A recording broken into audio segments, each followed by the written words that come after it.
সুনাম কঢ়িয়াই আনক। তেখেতসকলৰ নৃত্যত সন্তুষ্ট হৈ নলিনী কলিতা 100 টকা, প্ৰসন্ন কলিতা 50 টকা, বিনোদ কলিতা 200 টকা, জানকী কলিতা, প্ৰসন্ন কলিতা 100 টকা, ৰমা কলিতা 50 টকা,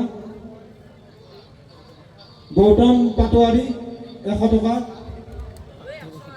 নাৰায়ণ কলিতা 100 টকা। তো ইয়াতে টকাৰ ভ্ৰমণ কলিতা 500 টকা। আমি কোনে কিমান টকা দিছে সেইটো এতিয়া হিচাপ কৰিলে বহুত দীঘলীয়া শাৰী হ'ব। আমি সদায় দৰ্শককে ধন্যবাদ জনাইছোঁ এখেতসকলক আশীৰ্বাদ কৰাৰ বাবে। আৰু বহু কেইগৰাকীয়ে তেখেতসকলৰ নৃত্যত সন্তুষ্ট হৈ ধন জমা কৰিছে। আটাইকেইগৰাকীকে আমি কাৰ্যালয়ৰ পৰা ধনসমূহ ল'বলৈ আহ্বান জনাইছোঁ। লগে লগে আমি জনাবলৈ পাই সুখী হৈছোঁ যে আমি উদযাপন সমিতিয়ে যিখিনিয়ে আমি কাৰ্যকৰ্তা এই অনুষ্ঠানখন আজিৰ এই সাংস্কৃতিক অনুষ্ঠানৰ আয়োজন কৰিছোঁ, আমি উদযাপন সমিতিৰ তৰফৰ পৰা নগদ 500 টকা এখেতসকলৰ কাৰণে আগবঢ়াইছোঁ। লগতে প্ৰদীপ কলিতাই 500 টকা, হেমন্ত কলিতাই 500 টকা আৰু বহু কেইগৰাকী আছে। আটাইকেইগৰাকীৰ নাম ল'লে বহুত দীঘলীয়া হ'ব। গতিকে সদৌতিলৈকে আমি পুনৰবাৰ ধন্যবাদ জনাইছোঁ। আৰু তেখেতসকলৰ যি উপহাৰ আমাৰ ঘোষণা কক্ষৰ পৰা ল'বলৈ আমি আহ্বান জনাইছোঁ।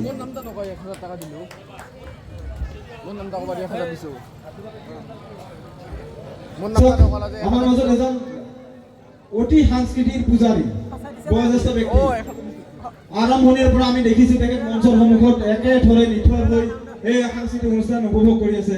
শ্ৰদ্ধাৰ কিৰেণ কলিতা দা, তো তেখেতসকলৰ নৃত্যত সন্তুষ্ট হৈ এটি সকলো ধৰণৰ তবলা আগবঢ়াইছে আৰু তেখেতসকলৰ উজ্জ্বল ভৱিষ্যত কামনা কৰিছে। এখেতসকলৰ উজ্জ্বল ভৱিষ্যত কামনা কৰাৰ তালিকা গ'লে সম্ভৱতঃ শেষ নহ'ব। আৰু যিখিনি আছে বাকীখিনি কাৰ্যালয়ৰ পৰা ল'বলৈ আমি আহ্বান জনাম।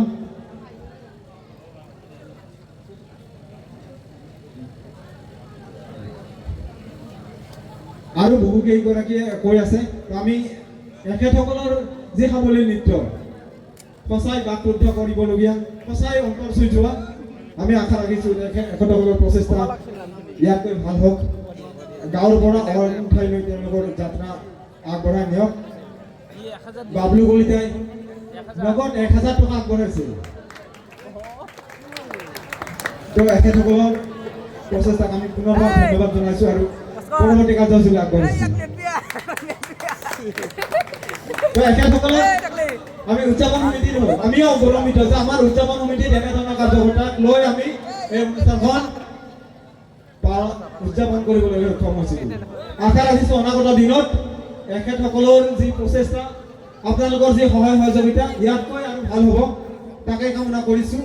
আজিৰ এই অনুষ্ঠান আমি এইখিনিলৈকে পৰিচালনা কৰাত আপোনালোকৰ যি দিহা পৰামৰ্শ আমি স্বীকাৰ কৰিছোঁ, কৃতজ্ঞতা জনাইছোঁ। আমি পৰিচালনা কৰা বা এই অনুষ্ঠানখন আয়োজন কৰোঁতে যি দুখ ক্ষতি হৈছে তাৰো মাৰ্জনা বিচাৰি পৰৱৰ্তী কাৰ্যসূচীলৈ আগবাঢ়িছোঁ। আহক আমি উপভোগ কৰোঁ। আমি অতি আদৰেৰে আমন্ত্ৰণ জনোৱা জয় নটৰাজ দলীয় নৃত্যৰ এক আকৰ্ষণীয় সাংস্কৃতিক অনুষ্ঠান।